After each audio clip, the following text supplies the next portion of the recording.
But we are also joined in studio by Kim Ives. And it's really important to talk not only what's happened in the United States, but Hurricane Irma was the largest to cross it was the largest ever in the Atlantic.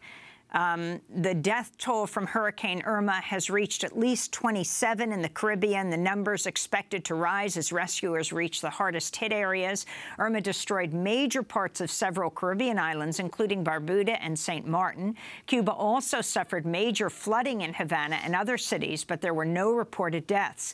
The entrepreneur Richard Branson of Virgin Airlines, among other things, has called for a disaster recovery Marshall Plan for the Caribbean. Cuba's already sent more than 750 doctors and other health workers to Antigua, Barbuda, St. Kitts, Nevis, St. Lucia, the Bahamas, Dominica, and Haiti. While Haiti avoided a direct hit from Irma, the hurricane still caused substantial damage in a country still recovering from the 2010 earthquake, as well as Hurricane Matthew last year. Irma displaced more than 100,000 Haitians and destroyed crops in the north of the country. So Kim Ives joins Edwidge Danticat to talk not only about what's happened in Florida, but what's happened on the island of Haiti. Kim, welcome to Democracy Now! Thanks, Amy. Yeah, to the TPS question, you have about close to 60,000 Haitians who are facing deportation in January. This is really a triple whammy because most of Haiti's foreign exchange comes from remittances from people working in the U.S., so that's going to be cut off. They're going to go into a country which is debilitated, not only since the earthquake, but since Hurricane Matthew. And thirdly, a lot of their homes were damaged in the flooding and the winds that hit southern Florida. So it's a terrible situation for the Haitians in Florida. But for Haiti, it was also bad because you have to take 11 months ago, October 4th, 2016, the country, the southern peninsula, was hit by a Category 4 hurricane. That was Matthew, and that destroyed 80% of the country's, 85% of the grains, corn, rice, sorghum, peas, millet, comes out of that southern peninsula. That was wiped out, and 40% of the fruit comes out of that part of the country. And so it was the north that was picking up the slack, if you will. And that area has now been hit by Irma.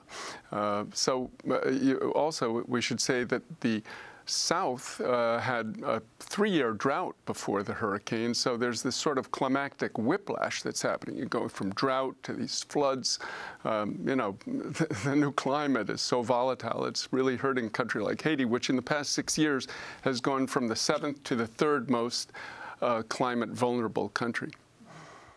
And so, while Haiti did not get a direct hit because of its devastation, it is impacted in a way most people are not talking about. They're just saying, oh, it was a mess for Haiti. Right, exactly. But it's a glancing blow, which was still devastating for farmers in the north.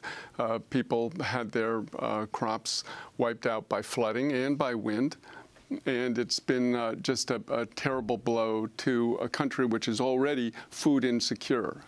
Can you talk about the massive outbreak of cholera since the earthquake and how that fits in here with what's happening now? Well, that's the huge dilemma, is that cholera was brought to the country by the United Nations occupation troops, which have occupied the country for the past 13 years. They came in after the 2004 coup d'etat, and we're supposed to be there for 6 months. Now, 13 years later, they're supposedly winding down to leave on October 15th.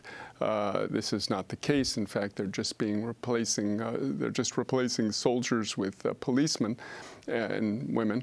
And so you have a cholera epidemic, the worst in the world, brought by Nepalese peacekeepers back in October 2010, 7 years ago. And cholera, for those who don't know, is a waterborne disease. It's basically when sewage gets in your drinking water. So when you have this massive flooding, you're definitely going to see a huge spike in cholera cases in Haiti. And just to update us in the cholera case, when you talk about peacekeepers, you're talking about UN peacekeepers. Yeah, quote-unquote peacekeepers. And the latest on the responsibility the UN has taken for this massive outbreak. How many people died? It's about 1 million have been affected. Maybe 100,000 have died.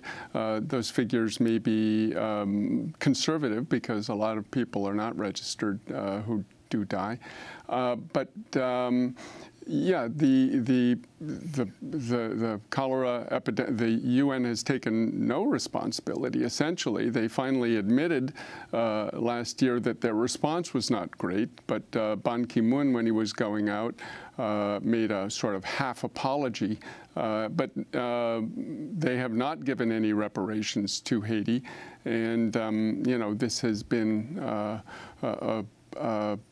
taken to the courts here in New York City, but the courts keep saying the UN has immunity. I want to go right now to the former UN Secretary General Ban Ki-moon. Let me at the start directly address the Haitian people. The United Nations deeply regrets the loss of life and suffering caused by the cholera outbreak in Haiti. On behalf of the United Nations, I want to say very clearly we apologize to the Haitian people. We simply did not do enough with regard to the cholera outbreak and its spread in Haiti.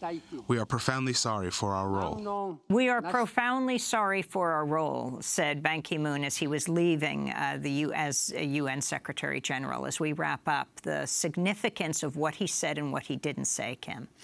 But stopping short of saying that it was UN troops that brought the cholera into Haiti. So they've avoided this because legally they'll be liable. But it's been brought by the Institute for Justice and Democracy in Haiti, brought a suit which has been rebuffed in the UN claim system and also rebuffed in the United States courts here. And before we go, I was asking Edwid's Danticat before we lost her. I mean, power's out to half the people of Florida, correct. So it's very difficult even to get that phone call. But the issue of TPS and Haitians both dealing with this terrible hurricane and having to leave. You have 10 seconds. As I say, they're they're going back. It's close to 60,000 who will be sent back. And again, it's a triple whammy. They lose the remittances, they lose their homes, and now they're going to be sent back to Haiti, which is suffering food insecurity. Unless President Trump changes his mind. Unless he changes his mind. Kim Ives, I want to thank you for being with us, editor at Haïti Liberté.